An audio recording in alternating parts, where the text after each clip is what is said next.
Good morning, everybody. Happy Word Wisdom Wednesday. Today, I want to talk about the word hypnosis. As you guys know, I went through a past life regression on Sunday and talked about that in my Metaphysical Monday video. But I've also been doing some online coursework for the last couple of weeks and experimenting on myself with self-hypnosis. And the results are immediate and very striking. So I wanted to share that with you guys and just sort of demystify a little bit what the self-hypnosis process is. First of all, the word hypno just means sleep, comes from the Greek, and osis just means the process or condition of. So hypnosis just simply means the process or condition of sleep. And sleep is something that you do automatically. It's something that you do without thinking. It's something that happens to you.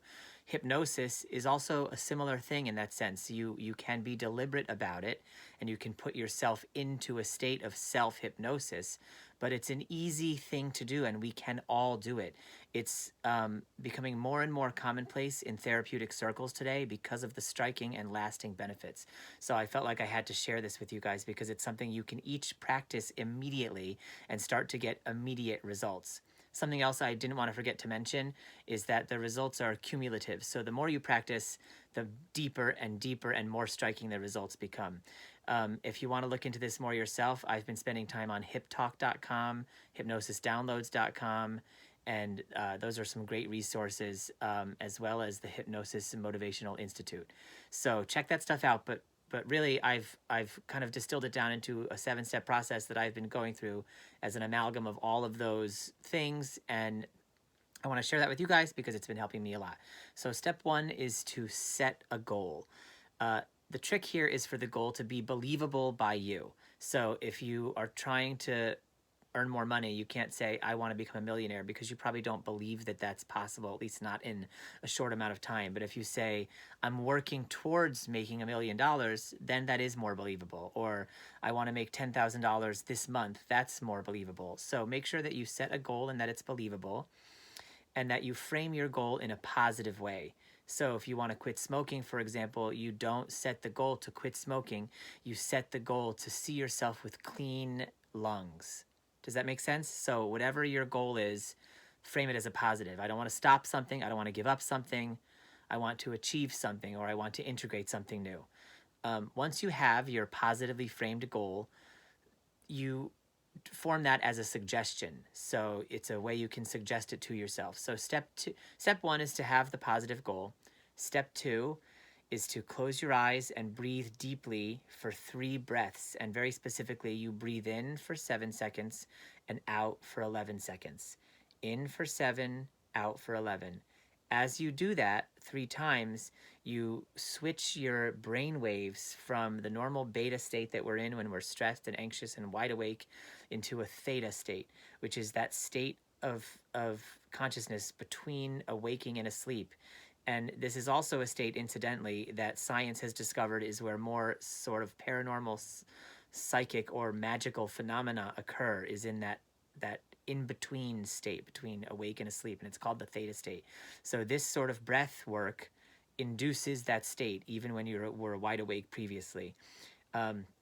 Step 3 is to allow yourself to sink into the trance.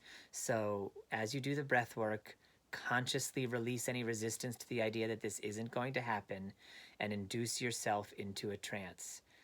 Step 4 is to suggest that goal to yourself. So the goal that you made in step 1, step 4 is simply to take that goal and say it to yourself mentally. So you say, I see myself with clean lungs, or I see myself earning 20% more in sales, etc., etc.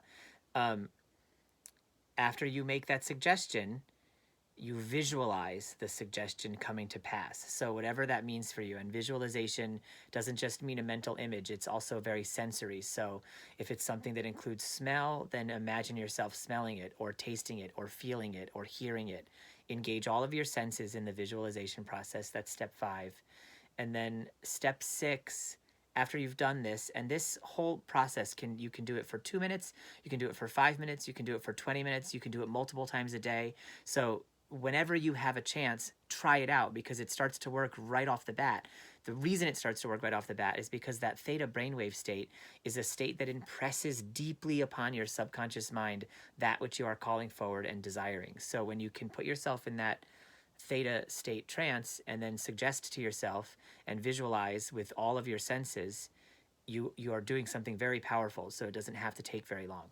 So however long you do it for is great. And once you've done that, you move on to step 6, which is completion. By completion, I mean to relax into the idea that what you have asked for, what you have suggested, is done. So the step of completion is to relax into a deeper state of gratitude and thankfulness. Not a yearning, not a hoping, not a wishing, a thanking. Even if it hasn't materialized in the real world, it doesn't matter. You thank, just thank and thank and thank and appreciate. And you do that also for as long as you want, whatever your schedule allows. And then after that's done, step 7 is to return. And by to return, I simply mean to wake up. And from the studies that I've been doing recently, a more beneficial way than just waking up your eyes and saying, I'm done with hypnosis now, is to tell yourself that when you count back down from 5 to 1, you will be wide awake, refreshed, and ready for your day or ready for your evening. Because as you're still in the theta state, whatever those suggestions are that you make also are impressed upon your subconscious mind. So if you impress upon your subconscious mind that you will return gently, softly, and joyfully, then that is much more likely to happen. Okay, so have fun practicing self-hypnosis. If you do, please tell me in the comments what your results are and how you feel about it. And if you have any questions, let's talk that through in the comments as well. This is my deepest and highest passion, this type of thing. I love you, humanity. Talk to you soon. Enjoy your Word Wisdom Wednesday. Bye.